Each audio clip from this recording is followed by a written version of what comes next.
Radio Prairie, le podcast qui vous parle d'herbe.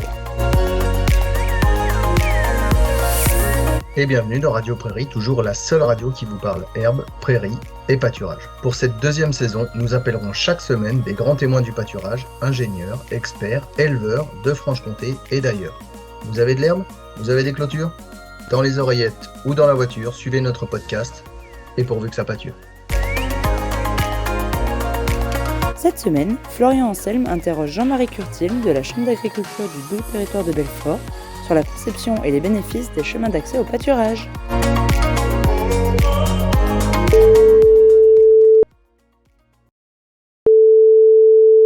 Salut Jean-Marie. Salut Florian. Alors, ça va très bien, je te remercie. J'espère que toi de ton côté aussi également par cette belle saison de pâturage qui est en cours. Hein. On est très heureux de se retrouver. Le mois de mai, c'est toujours un mois un peu particulier pour le pâturage où voilà, se posent des questions existentielles comme qu'est-ce que je dois débrayer, qu'est-ce que je dois faucher, etc.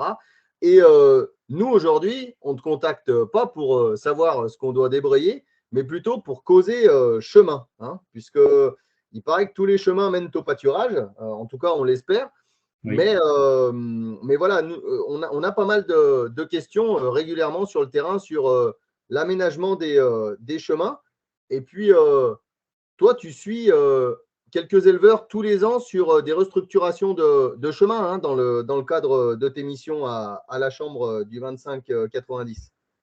Oui, effectivement, chaque année, j'ai quelques appels concernant des changements de pratiques au niveau du pâturage pour améliorer la valorisation de l'herbe, bien entendu. Le dernier en date, c'est dans le cadre d'un projet d'installation jeune agriculteur sur une exploitation qui voulait remettre à plat l'organisation de ces parcelles et envisager la création d'un chemin d'accès.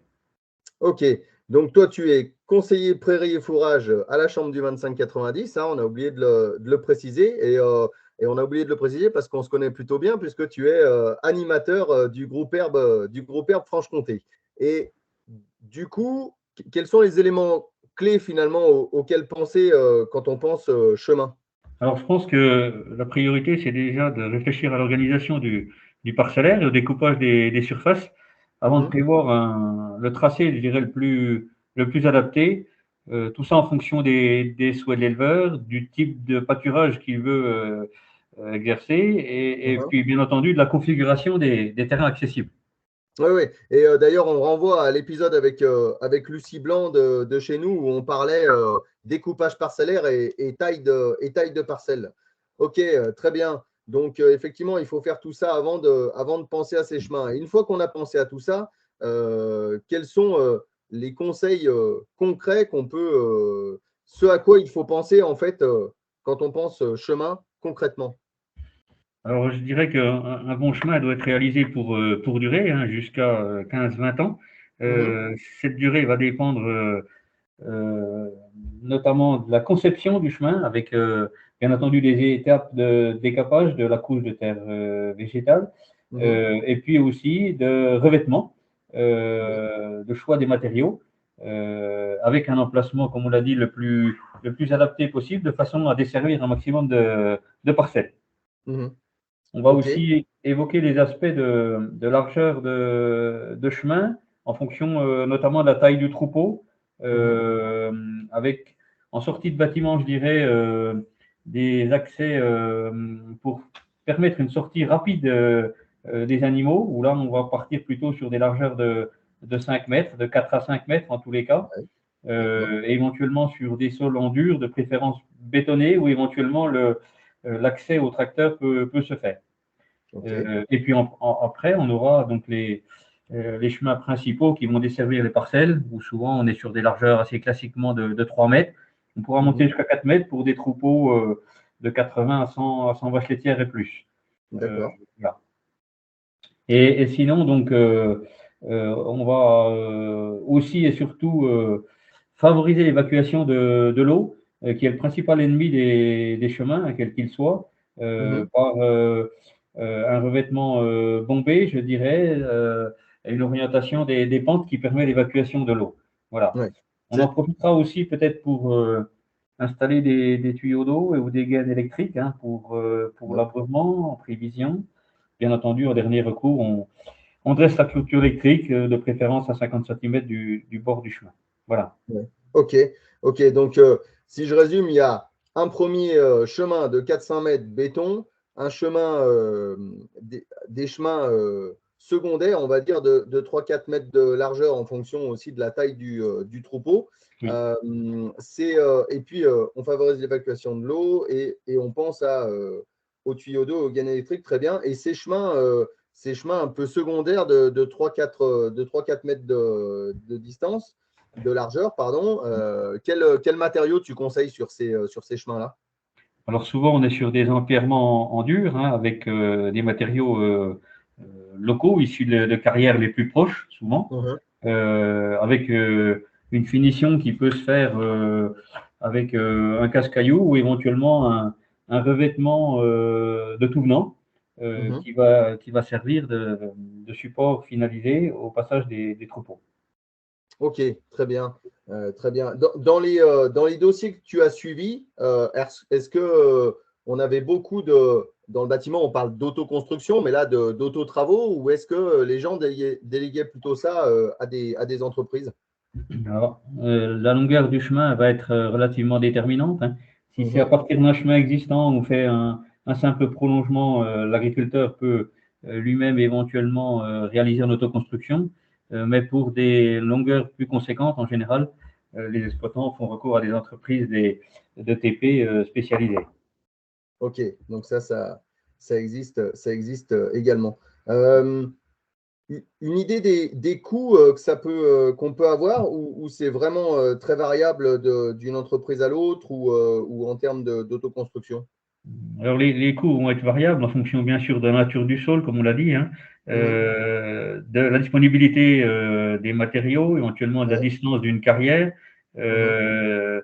l'utilisation et de la pérennité souhaitée, c'est-à-dire que si c'est un chemin mixte ou on a un passage troupeau et tracteur, il va falloir un chemin plus consolidé, on va dire, et puis tout Mhm. ça sans oublier le budget. Pour Ouais. des chemins en dur réalisés par entreprise, on estime dans une fourchette de 15 à 25 euros de mètre carré un chemin finalisé. Voilà. Donc ça, c'est plutôt des chemins bétonnés ou des Mhm. chemins en dur, où là, effectivement, on va choisir des bétons notamment de qualité, de type fumière, Mhm. avec des épaisseurs peut-être de l'ordre de 7 cm en passage de troupeau exclusivement et 12 à 15 cm si on a des passages d'engins. Mhm. Ok. Du coup, on pourrait se dire, finalement, il y a des coûts un peu conséquents. On a des matériaux comme le béton, qui sont quand même des matériaux comment, qui peuvent être assez onéreux et assez nobles. Et on se dit finalement, est-ce que ça vaut le coup de dépenser tout ça pour de simples chemins? En fait, ma question derrière, c'est qu'est-ce que ça a apporté aux éleveurs de refaire ces chemins concrètement en termes de bénéfices? Alors, le travail sur la stabilité des chemins présente pour moi beaucoup d'avantages. Déjà, le premier, c'est une meilleure efficacité du pâturage, de par une meilleure accessibilité, on l'a dit, des parcelles et un allongement possible de la durée de pâturage sur l'année, voire pour certains aussi, ça peut contribuer à la réduction de la durée d'affouragement vert. Ah Ensuite, oui. je dirais qu'on a un meilleur confort des animaux qui souffriront moins de boiterie, sachant que les Mhm. passages boueux humides contribuent fortement au développement de diverses pathologies Mhm. au niveau des ongles. Ouais. Un impact aussi sur la qualité du lait, bien entendu, avec un temps de nettoyage des mamelles qui va être réduit. Et Mhm. puis, c'est aussi un levier essentiel pour améliorer la vitesse de déplacement des animaux. On parle pour un chemin satisfaisant de 2,5 à 3 km/h avec un bon revêtement. Ouais. C'est un gain de temps qui peut être considérable, effectivement, puisque on peut peut-être rappeler les fondamentaux du futur cahier des charges de la OP Comté, qui Oui. prévoit un minimum de 50 arts accessibles par vache à Ouais. proximité du point de traite, et ça dans un rayon d'1,5 km. Mhm. Pour des éleveurs en AOP, on vient d'en parler, c'est juste essayer d'être plus efficace pour que ce soit plus simple d'utiliser. Mais pour des gens qui reviennent au pâturage, on nous parle souvent temps de travail, qu'il faut emmener les animaux, les ramener, etc. Et concrètement, alors, je pense que tu en as croisé plein, j'en ai croisé plein aussi, des éleveurs qui, par des chemins peut-être mal entretenus, s'empêchent psychologiquement d'aller de l'autre côté de la route ou d'aller pâturer des parcelles nuit et jour. Et finalement, des parcelles avec des chemins, j'en ai tout de suite des exemples en tête, pas très bien entretenus, finalement, on n'y va que la journée.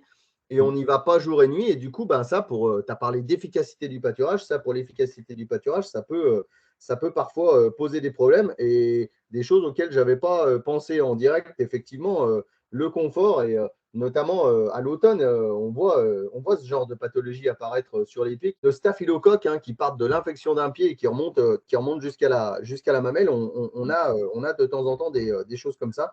Donc, c'est vrai que ça touche finalement pas mal de choses entre efficacité et confort des animaux. Et ça, c'est tout du lait de gagné et du pâturage de gagné parce qu'on ne s'interdit plus par des temps de locomotion faibles d'aller pâturer telle ou telle parcelle si on a des chemins bien entretenus. Donc, c'est un investissement, mais ça vaut le coup, comme tu parles d'efficacité du pâturage.